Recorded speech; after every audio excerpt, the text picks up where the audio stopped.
ألا بذكر الله تطمئن القلوب.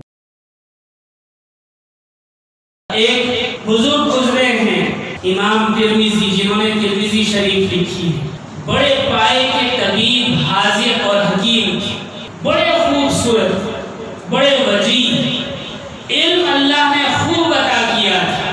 حدیث کی کتابوں میں مسلم، بخاری اور مسلم کے بعد ترمذی کا مقام پڑا.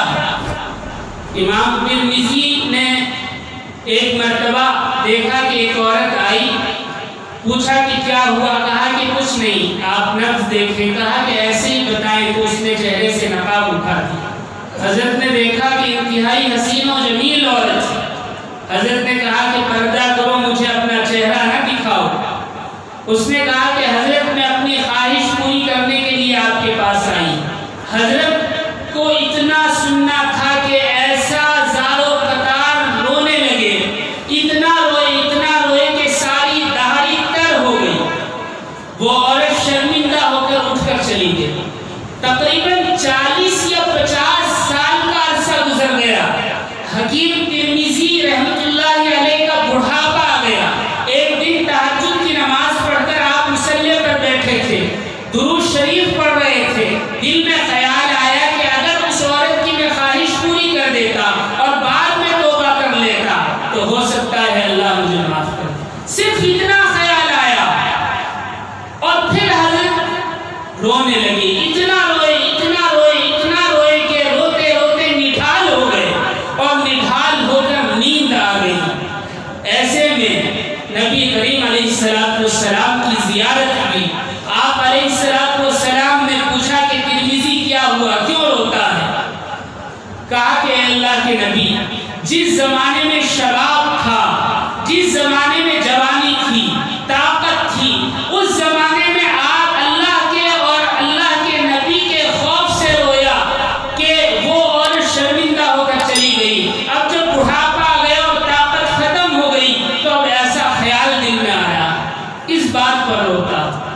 نبی کریم علیہ السلام نے ارشاد فرمایا، ترمذی تیری غلطی نہیں ہے، تیری غلطی نہیں ہے.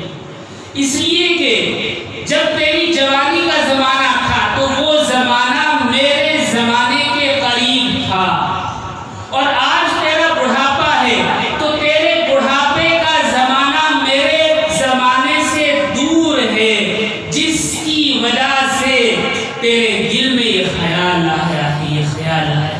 زمانہ زمانے کے قریب ہو تو زمانہ بدل جاتا ہے، زمانہ زمانے سے دور ہو تو زمانہ اور حالات بدل جاتے ہیں، دل بدل جاتا ہے. ہمارے بچے اور بچیاں غیروں سے دوستی کریں، ان کی صحبت اختیار کریں، ان کا معاشرت اختیار کریں، ان کے اخلاق اپنے اندر لے آئے تو کیا ان پر اثر نہیں ہوگا؟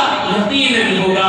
اللہ رب العزت ہم سب کی حفاظت فرمائے. ہمارا یہ یقین تو ہے، یہ ایمان تو ہے کہ ایک مومن، ایک مسلمان جس کی اللہ رب العزت مغفرت کر دے، جو نیک ہو، بزرگ ہو، عالم ہو، جب اسے قبر میں دفنایا جاتا ہے تو اس کے آس پاس والوں کو اس کا فیض پہنچتا ہے اور ان پر عذاب روک دیا جاتا ہے یا ان پر عذاب کم کر دیا جاتا ہے. مردوں کے بارے میں ہمارا یہ خیال ہے کہ وہ دفن ہو جائیں تو ان کا فیض پہنچتا ہے، ان کی صحبت اختیار کرنے والوں پر عذاب کم ہو جاتا ہے. زندے ہمارے یہاں غیروں کی صحبت اختیار کر رہے ہیں، ہمارے سر پر جھو نہیں رہی. اللہ ہم سب کی حفاظت فرمائے اور کہنے سننے سے زیادہ عمل کی توفیق عطا فرمائے. وآخر دعوانا الحمدللہ.